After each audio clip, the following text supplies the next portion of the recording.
Okay, so here we are sitting in my 2014 Civic Si, and I've got a little over 10,000 miles on it by now, so I figured it would be a good time to do a sort of 10,000 mile update video, and just let you guys know how some things are going with the car and how I'm liking it so far.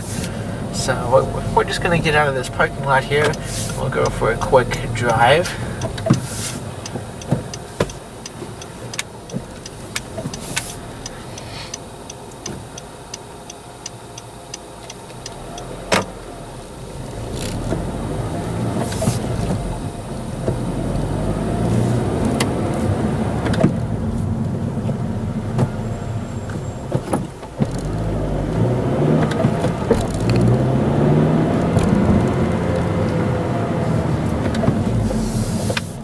So I got the car on June 3rd of this year, and it's now November 8th, I believe.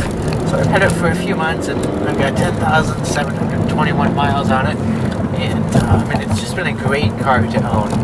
As many of you know, I had a Mazda 3 before this, and it was a decent vehicle, but I like this car a lot better. And for the price, you really just can't beat it. I mean, it's loaded with features. It feels super well built, and the performance is pretty good. So I just really enjoy this car.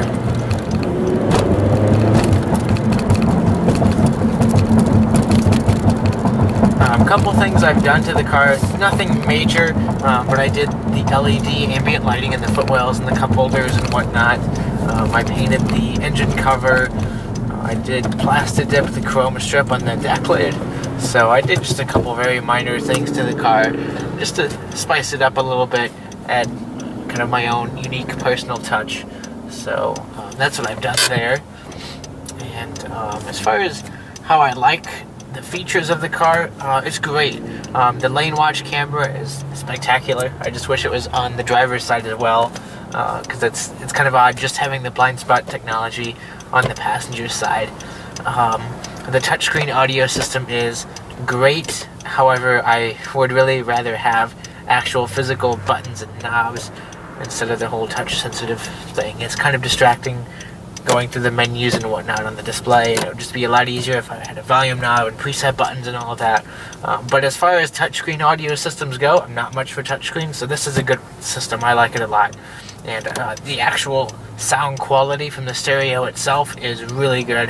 And I don't want to say it's unbeatable for this price or anything like that, but it is a good system, like a lot of Honda stereos are. It has just a great, clear sound quality to it, so it's pretty awesome.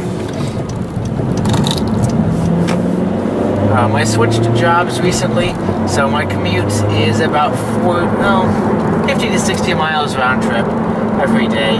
So I've been driving the car a lot more, obviously, and that's a good thing because it's a fun car to drive. It's a nice car to be in, and even though it's not the best on the highway, it's still a really fun car to just be in and drive. When you are on the highway, the RPMs get to be pretty high. I usually get on the highway and I set my cruise at 78, and it's doing almost 3,500 RPM. So it can get a little bit noisy. The fuel economy isn't spectacular, but as far as just being a good highway cruising car, it's much better than the Mazda 3 that I had. It's quieter, it feels more substantial, and there's a lot more power. You don't necessarily have to downchange to pass anyone. You just put your foot into it and it goes. So it's a lot of fun to drive, even on the highway. As far as driving it in town, the ride is a little bit stiffer than I might want, but it's a performance-oriented car, so that's to be expected, so I can definitely forgive it for that. The clutch in this car is great, and I love driving it in town because of the clutch. The grabbing point, if you will, is right about in the middle of the travel. So it's really nice because you can rev up the engine as you're letting the clutch out. And on a lot of cars that have the catch point right at the beginning of the travel, you know, right when you first start to let your foot off, it grabs right away. I don't like that because I feel the need to rev up the engine first and then let the clutch out, and it just takes longer and there's more rollback on hills. So the way this clutch is set up, it's great. It really is. It's awesome. And it's really good for hill starts because I used to suck at hill starts. I would put the parking brake on, I would put it in gear, rev up the engine, and slowly let the parking brake off while I let out of the clutch.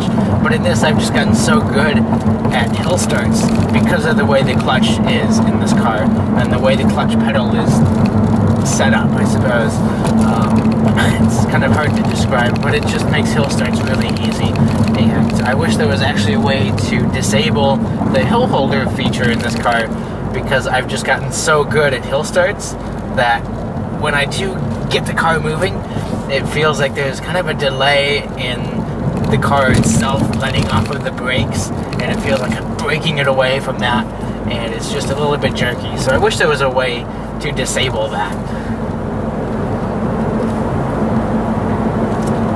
A couple complaints I do have about the car is I wish there wasn't quite so much technology. My biggest complaint is the touchscreen audio. Like I said, it's a good system, but I don't like touchscreen audio systems.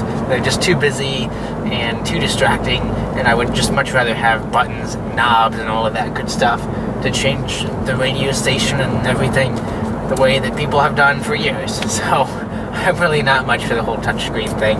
And the push-button start, I like it, but I'm kind of old-fashioned, and I would much rather have a key that you stick in the ignition and turn it. If this was something like an Audi A6, yeah, by all means, I want a push-button start. But in a Honda Civic, no. I just want a key that you stick in and turn. So, yeah, I'm a little bit old-fashioned. In fact, sometimes I think I might be happier with a Civic LX, because there isn't quite so much going on. You have the keyed ignition, you have an actual physical radio. I don't know. Gas mileage would be better in an LX, even with the manual transmission, and it would also be a lot cheaper to buy in the first place. But then again, you do get a lot of nice amenities with the SI that you just can't get in any other Civic with a manual transmission. The sunroof, the leather-wrapped steering wheel, those are two features I absolutely would not want to give up. The two-tone seats are pretty cool. I have the all-weather floor mats, and they are fabulous. So, I think that kind of concludes our 10,000 mile update in this car. So, stay tuned to the channel, and I will definitely be bringing more videos of this car. If there's anything specific you want to see, let me know. Just put a comment below or send me a message, something like that. I'll be more than happy to make a video of it.